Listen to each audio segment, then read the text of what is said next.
I do think that India is one of the countries the U.S. would really like to do a deal with. Right. We saw India being one of the first countries that established not just a sort of almost trade memorandum of understanding, but a broader economic partnership.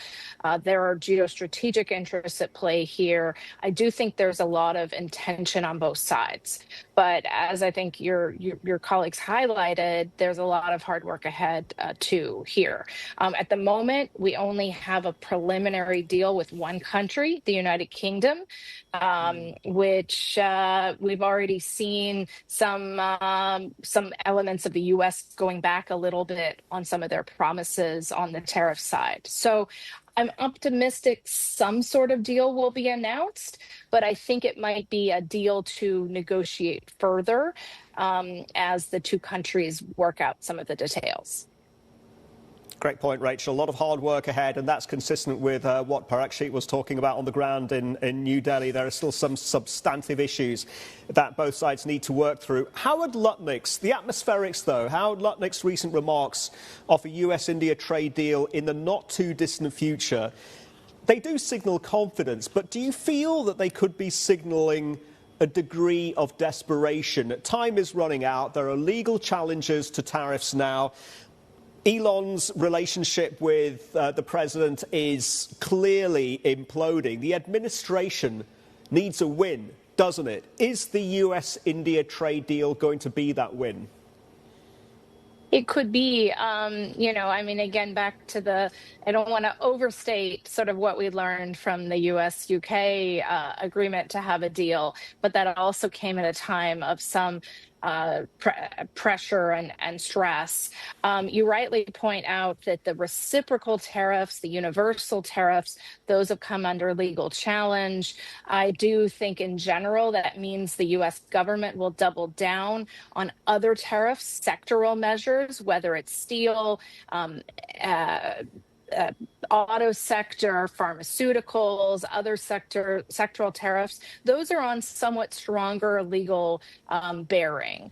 Now, unlike the UK, India does sell more to the US than it buys. But I do think that geostrategic import, the fact that India and the U.S. are aligned on trying to reduce China's role in the supply chain, in technology. There are some really important common interests here.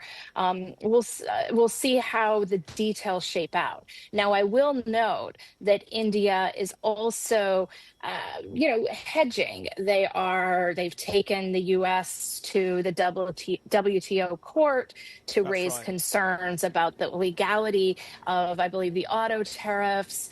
And India wants to maintain its trade relationships with other countries. India, of course, being a country that historically has been wary of reducing inbound tariffs on agriculture, on other key sectors. So, as I say, I think some tough work ahead.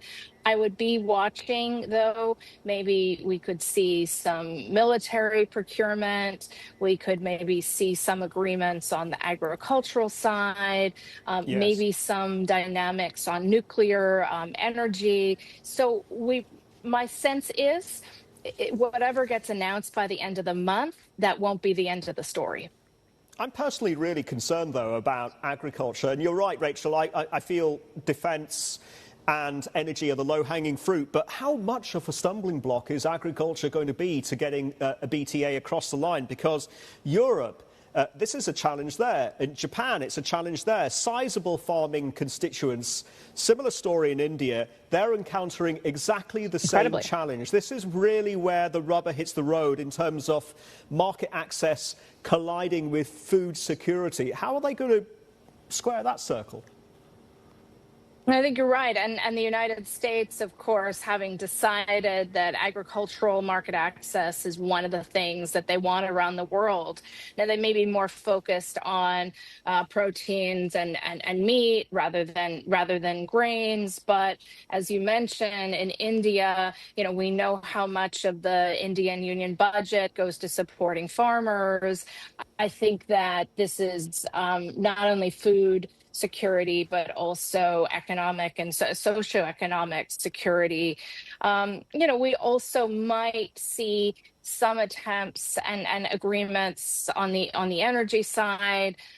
U.S. LNG is still too expensive for India, so I don't see a lot of sales there.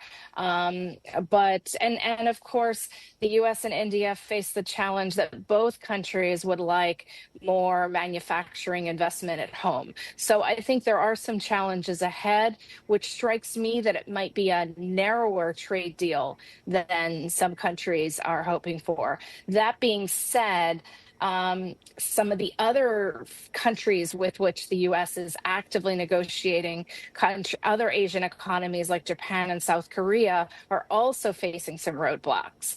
I'm not sure that Trump and his team are ready to admit that trade deals aren't easy to do, but there are reasons. There are reasons why these are tough. I think I'll be watching for what kind of low-hanging fruit there might be, and maybe leaning into as I said, the geopolitical and the sort of regional dynamics. And with both the G20 and the BRICS meetings coming up, I also wonder we might see some headlines that knock things off track a little bit, especially where the BRICS are concerned. India is unlikely to, really go strongly into de-dollarization, but but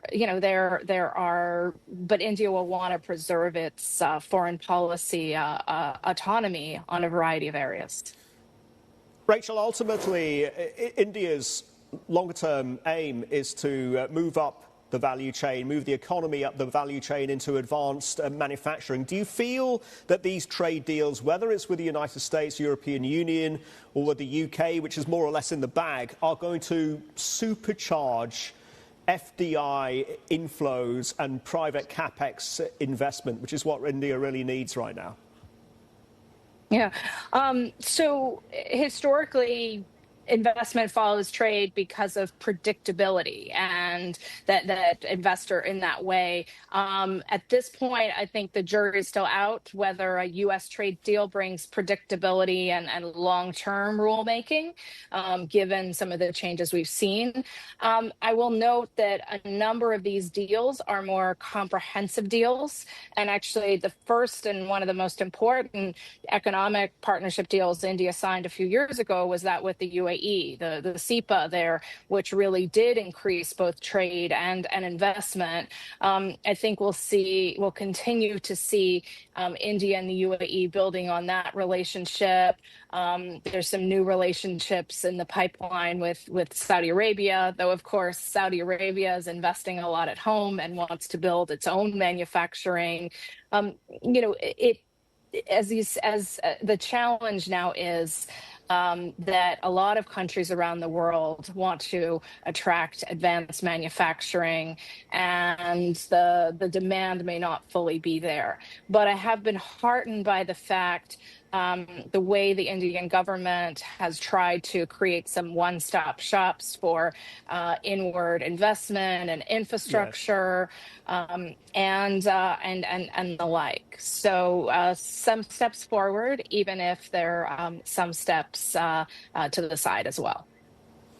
Agriculture being a big one. Rachel, ultimately, do you think that we will see this deal being concluded by the end of June, or is that a rather tight time frame? Does October seem more realistic? We've been hearing a lot about a deal by Diwali, and that coinciding with Secretary Hegseth and possibly even the president himself in India to put the proverbial icing on the cake and sign it, and that coinciding with an expansion of the Quad, or consolidating the Quad. Does that sound right to you? I think it makes sense to me. I think we could see some sort of agreement to have a deeper deal later this month. That's a tight time frame. Just and there's a lot of things going on with other countries in that timeline as well. So if we do see a deal, and I think the U.S. government will look for a reason to kick the sort of higher tariffs down the road further, so they need a deal for that, then there may be another round of negotiations in the fall. And I think you're right that whatever the kind of deal we have this is going to have geopolitical and strategic, overtones. There will also be, we might well see new announcements relating to, things like, I2U2 and other different groupings of which India and the U.S. are a part.